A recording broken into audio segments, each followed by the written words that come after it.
আল্লাহর নবী কোন একদিন সালাত আদায় করেছে, কিন্তু সুদ্দুল খলাল কাতারের ফাঁকা জায়গা বন্ধ করতে বলেনি। এমন প্রমাণ যদি কোনো মায়ের ব্যথা দিতে পারে, আমি ওমর ফারুক বিন সাইফুল্লাহ বলছি, জিন্দেগিতে জাতির সামনে বক্তব্য দেব না, জাতির সামনে কান ধরে উঠবোস করে চলে যাবো ইনশাআল্লাহ।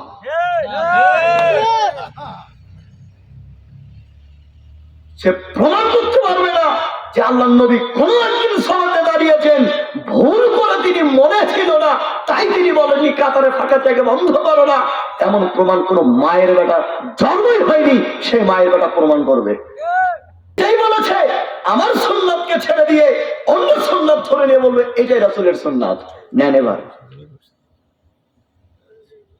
দেখুন, আপনি যখন সালাতে দাঁড়ান, আপনাদের এলাকা হয়তো আহলুল হাদিস এলাকা, আমি মাযহাবী ভাইদেরকে গালিগালাজ করব না, আমি তাদের সম্মানের হানি করব না, আমি তাদেরকে আহলুল হাদিস হতে বলবো না, আমি শুধু এই কথাই বলবো যে আপনারা যে মসজিদে সালাতে দাঁড়ান ফাঁকা ফাঁকা করে, এর দলিল আপনারা একটু দেখাবেন, একটু বলবেন যে আল্লাহর নবী বলেছে যে ফাঁকা ফাঁকা করে দাঁড়াও। আপনি যদি তাকে জিজ্ঞাসা করেন যে হুজুর ফাঁকা ফাঁকা করে যে মসজিদে সালাত আদায় করতেছি আমরা, ফাঁকা ফাঁকা হয়ে যে দাঁড়াই, এটা কি রাসূলের সুন্নাত? তারা বলবে হ্যাঁ এটা সুন্নাত। যদি ফাঁকা জায়গা বন্ধ করেন তাহলে ভালো, আর যদি আপনি ফাঁকা জায়গা বন্ধ না করেন তাও ভালো। এই জন্য দুটাই ভালো। কারণ হলো কাতার সোজা হওয়ার জন্য আল্লাহর নবী পায়ের সাথে পা লাগাতে বলেছেন। কাতার সোজা হওয়ার জন্য আল্লাহর নবী পায়ের সাথে পা লাগাতে বলেছেন। হুজুর এই কথা বলে কাতার সোজা হওয়ার জন্য আল্লাহর নবী নাকি পায়ের সাথে পা মিলাতে বলেছেন? হুজুরকে বলবেন হুজুর আপনি বলেন ফাঁকা ফাঁকা করে দাঁড়ানো সুন্নাত না পায়ের সাথে পা মিলে দাঁড়ানো সুন্নাত?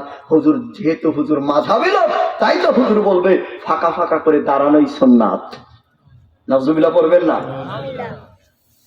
এটা বললে হয়তো আমার বিরুদ্ধে অনেকেই লাগবে, এটা বললে অনেকে আমার বিরুদ্ধে লাগবে। আমার বিরুদ্ধে লেগে লাভ নেই।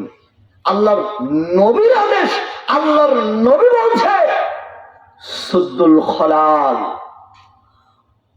তোমরা কাতারের ফাঁকা জায়গা বন্ধ করো। সুদ্দুল খলাল, তোমরা কাতারের ফাঁকা জায়গা বন্ধ করো। সহিহুল বুখারীর 100 নম্বর পৃষ্ঠা 21 নম্বর লাইন। হাদিসগুলো দেখে আসুন। সালাতের সৌন্দর্যতা, পায়ের সাথে পা মিলিয়ে দাঁড়াতে হবে, পায়ের সাথে পা লাগিয়ে কাতারের ফাঁকা জায়গা বন্ধ করতে হবে। আবারও দলিল বলি, সহিহুল বুখারী 100 নম্বর পৃষ্ঠা, মূল কিতাব ভারতের ছাপা মূল ভলিউম এর 21 নম্বর লাইন আপনারা দেখুন। একাধিক হাদিস। সালাতের সৌন্দর্যতা, পায়ের সাথে পা লাগাতে হবে, কাতারের ফাঁকা জায়গা বন্ধ করতে হবে। অন্য এক হাদিসে আল্লাহর নবী বলছেন সুদ্দুল খলাল, তোমরা কাতারের ফাঁকা জায়গা বন্ধ করো। আল্লাহর নবী কোন একদিন সালাত আদায় করেছে, কিন্তু সুদ্দুল খলাল কাতারের ফাঁকা জায়গা বন্ধ করতে বলেনি। এমন প্রমাণ যদি কোনো মায়ের ব্যথা দিতে পারে, আমি ওমর ফারুক বিন সাইফুল্লাহ বলছি, জিন্দেগিতে জাতির সামনে বক্তব্য দেব না, জাতির সামনে কান ধরে উঠবোস করে চলে যাবো ইনশাআল্লাহ।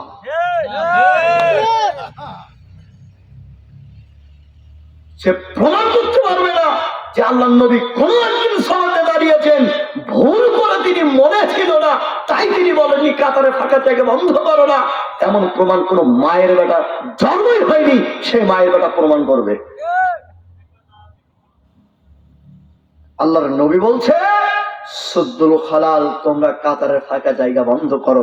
যখন আপনি তাদেরকে ফাঁকা জায়গা বন্ধ করতে বলবেন, তখন তারা বলবে এরা আহলে হাদিস, তাই বন্ধ করতে বলে।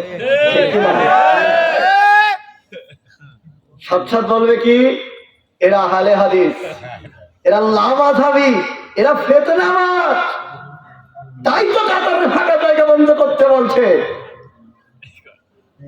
তারা এইভাবেই বলবে, আর কোন দোহাই দেবে না। তারা বলবে এরা হলো শহীদুল্লাহ খান মাদানির লোক, তারা বলবে এরা হচ্ছে শাইখ আব্দুর রাজ্জাক বিন ইউসুফের লোক, তারা বলবে এরা হলো এই দেশের 5 ভাষার পণ্ডিত, প্রফেসর আসাদুল্লাহ আল গালিবের লোক। কথা বলেন না কেন? এভাবে বলবে না? আপনি এই দাওয়াত দিলেই তারা এই কথা বলবে। আরে ভাই, আমরা কার লোক সেটা বড় কথা নয়। আমরা শুধু এই কথাই বলি যে তোমরা রাসূলের হাদিসটা মানো, যে সুদ্দুল খলাল কাতারের ফাঁকা জায়গা আল্লাহর নবী যে বন্ধ করতে বললেন, তোমরা কাতারের ফাঁকা জায়গা তোমরা বন্ধ করো। তোমাদেরকে আহলুল হাদিস হতে হবে, এটা আমরা তোমাকে দেই না। তুমি আমাদের দলের দিকে আসো, এটা আমরা বলি না। যদিও আমরা কোন দল নই, পৃথিবীর যে কোনো জায়গায়, পৃথিবীর যে কোনো স্থানে যারা কোরআন এবং সহিহ হাদিসকে মেনে চলে তারাই আহলুল হাদিস। আহলুল হাদিস এইটা দলের নাম নয়। আহলুল হাদিস এটা কোনো দল নয়। আহলুল হাদিস হচ্ছে তারাই পৃথিবীর যে কোনো জায়গায়, যে কোনো প্রান্তে কোন লোকেরই একজন লোক, ওই লোকটা যদি কোরআন এবং সহিহ হাদিস মেনে চলে, ওই লোকটাই হচ্ছে আহলুল হাদিস। তাই তোমাকে আহলুল হাদিস হতে হবে না। তোমাদেরকে আহলুল হাদিস হওয়ার জন্য দাওয়াত দিচ্ছি না। তোমরা রাসূলের এই হাদিসটার প্রতি আমল করো, সুদ্দুল খলাল কাতারের ফাঁকা জায়গা বন্ধ করো। আমরা তোমাকে আহলুল হাদিস হতে বলিনি। তোমরা সেটা আমল করতে পারো না, করো না, মাঝাব করো, হয়তো এই জন্য তোমরা কাতারের ফাঁকা জায়গা বন্ধ করো না। একটা করে দুইটা করে ফাঁক করে দাঁড়াও। মাঝাব মানার কারণে হয়তো তোমরা সেটা রাসূলের এই হাদিসটা মানতে পারছো না, সেটা আমরা করছি না। তবে এইটাকে যদি তোমরা বিশ্বাস করো, তাহলে তোমরা যথাযথভাবে তোমরা এটাকে মেনে নাও। আর তোমরা যদি এইটাকে বিশ্বাস করো, যদি না মানো, মনে রাখবে তোমরা রাসূলের উম্মত হিসাবে তোমরা গণ্য হবে না। আমি আপনাকে কি দিয়ে বোঝাই? দেখুন তো, কাতারের ফাঁকা হুজুর যে বলছে, আপনার মুফতি সাহেব যে বলছে আল্লাহর নবী কাতার সোজা হওয়ার জন্য, আল্লাহর নবী কাতার সোজা হওয়ার জন্য তিনি পায়ের সাথে পা মিলাতে বলছেন, তাহলে আল্লাহর নবী যে একটা হাদিস বলছেন, তাহলে এই হাদিসটা আল্লাহ রাসূল সবাইকে সান্ত্বনা দেওয়ার জন্য বলেছেন। দেখেন আল্লাহর নবী কি বলছেন। আল্লাহর নবী সাল্লাল্লাহু আলাইহি ওয়াসাল্লাম তিনি বলছেন, মান সাদ্দা ফুরজাতান ফি সাফফা রাফাহাহুল্লাহু বিহা দারাজাতান ওয়া বানা লাহু বাইতান ফি জান্নাহ।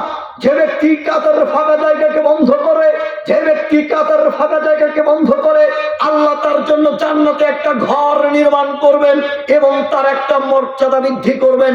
আল্লাহর নবী বলছেন, কেউ যদি সালাতে দাঁড়িয়ে কাতারের ফাঁকা জায়গা বন্ধ করে, আল্লাহ তার জন্য জান্নাতে একটা ঘর নির্মাণ করবেন এবং তার একটা মর্যাদা বৃদ্ধি করবেন।